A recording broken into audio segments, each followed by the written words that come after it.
Hello everyone and welcome. This is Laboratory Tech 13 here from the RIPTIDE Project Laboratory, and this is a video about Magic Legends. So let's get into it.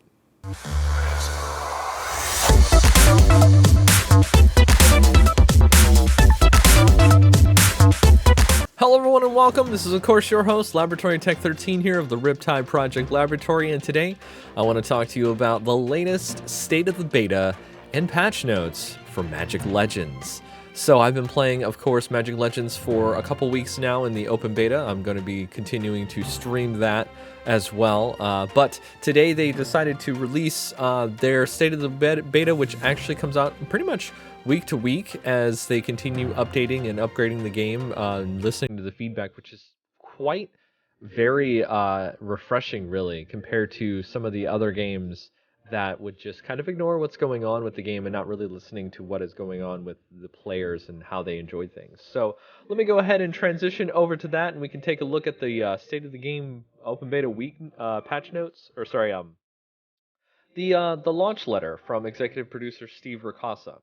And this is the fourth one that he's done so far, but this one's probably going to be the most important one because as the game continues to progress forward and get to the things that they want to do with the game, I'm pretty sure they want to explain more about their things going forward. So, state of the game open beta. Hello again, Planeswalkers. More responses to community feedback. Always such a good thing. And then these blogs are illuminating the work that's going on. Of course, having transparency about what you're working toward and what's going on, essentially a roadmap of the game, is something that video games do a lot more lately, especially live service games. So it is very much appreciated, Steve, if you're watching this, or anybody from Perfect World, or sorry, from yeah.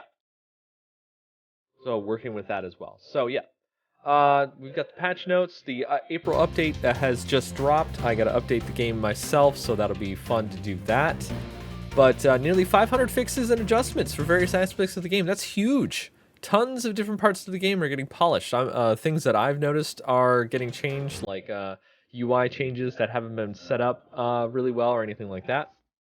So, feedback for the week and other features that they're looking at. So, it's very clear that they're taking a look at Reddit and places like that to make sure that they have, all their feedback, all their ducks in a row. It's very interesting. So, mid-April update. They're piled high with quality of life improvements, and they're getting ready for their May update, of course, because April's almost over. So, they have to work on these things month to month.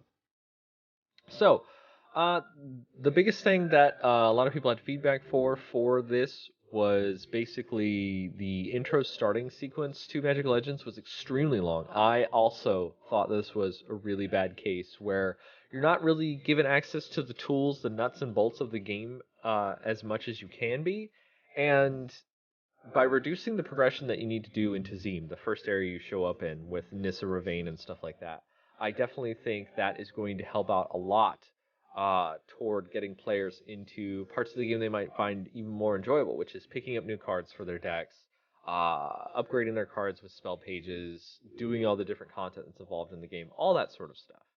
So I do think that is quite, a very good change and something going forward that people will really enjoy. The new player experience to any game, I've played a lot of MMOs before, played a lot of various live service games. The new player experience is the most important experience to the game, is how you get your player hooked on wanting to play the game further and enjoy more of what's going on. Unless you're a super diehard Magic fan, if you're getting into this as an action RPG, you really kind of need something that makes you feel like, oh yeah, this is totally something I would play, right?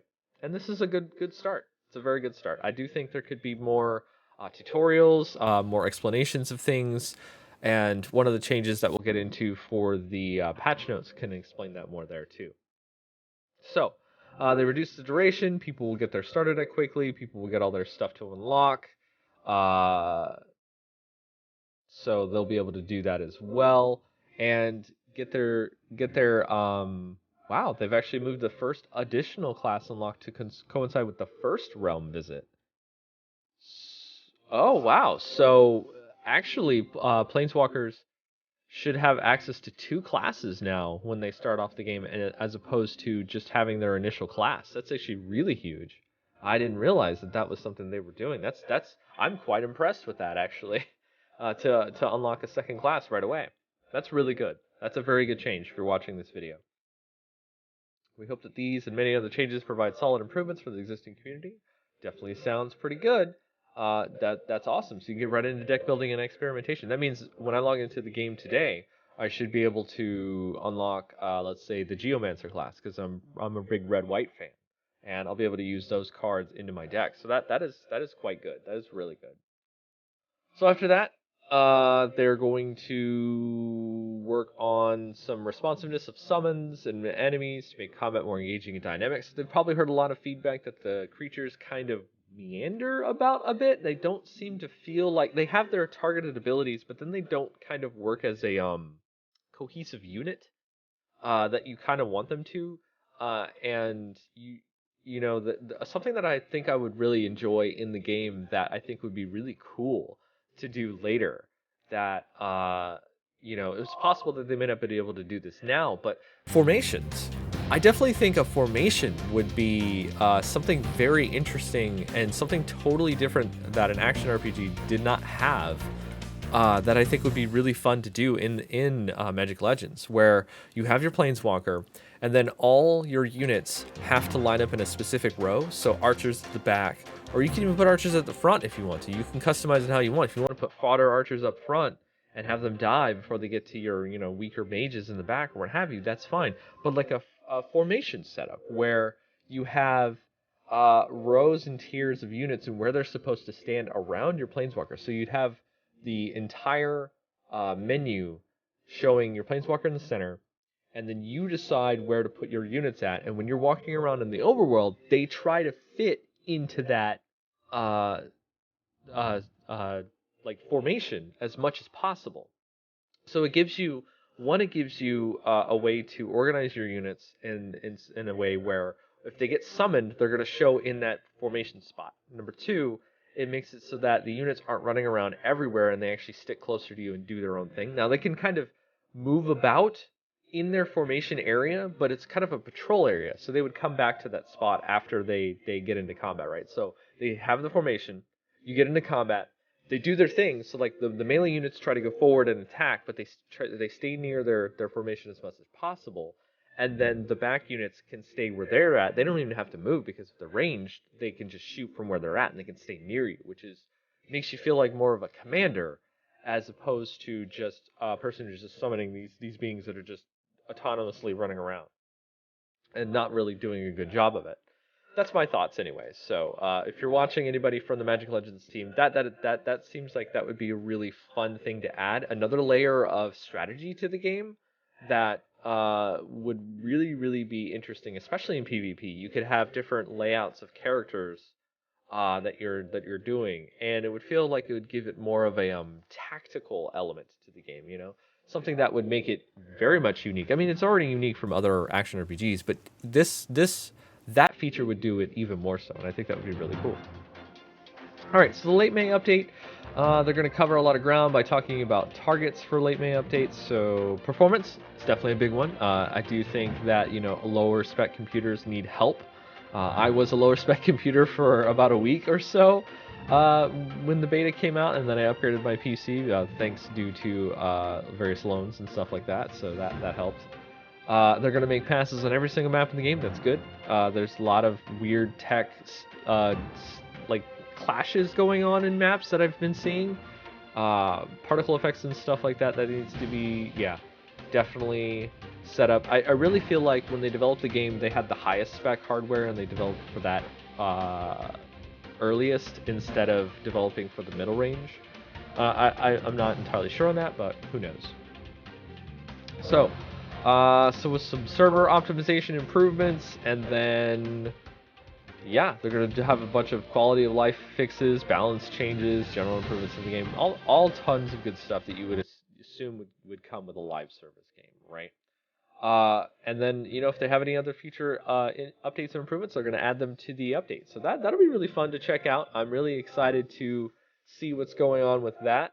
The biggest change to me that I didn't even realize was the fact that you unlock a second class right away. That's That's huge. That is super huge. That is going to get a lot of people into the game. They're going to have choices right away and feel like they can do something with their setup. So, there's been a lot of talk about the broker, and yeah, the setup for that is kind of weird, and they want to make it so that they want to balance the broker, so that's fine. Overworld reliquary ping. Yes, a lot of so if you're playing the game and there are these really cool hidden mini dungeons called reliquaries. They just kind of show up and you have to find them with a radar on your map. And once you find them, you go in, you fight enemies till you get to the end, you get some loot, and you peace out. You get some like artifacts or tokens and stuff to upgrade your gear, right? So that ping that the game sends is constant, widespread, because there are hidden areas everywhere in every map. So you are almost going to hear it as a part of your gameplay all the time. It can get annoying. And I really want to know what they're going to change to it. So they're reducing the volume of the ping. That's good. And then they're going to make an adjustment later that it only has the sound trigger if you're within the first dot or first ring, which is basically half the distance. So that way it only shows up to notify you that it's there. And then once you start getting closer to it, it should dramatically go away until you find it. That's actually a really good change because you won't have to worry about spending time finding it just to get rid of it so you don't have to hear it, right? And then, of course, they're asking about consoles. And yeah, they are working on the console version of the game. I mean, this is very clear. If they have controller support, they're definitely working on console support for the game. So that they're working at it. They're trying to collaborate with Xbox and PlayStation versions of the game. This shouldn't be any surprise to you. Cryptic has put out Neverwinter for consoles as well, and people were able to play that on there. So that is something that I definitely know they're going to do. So they're trying to refine the game all the way to full launch, and that's pretty sweet. So I'm going to go ahead and split this into a second video here, so that way I can just go over the patch notes in the second video. But thanks everybody for watching this initial state of the game video, and I will see you back here for the patch notes video. So remember, the research never ends, all right?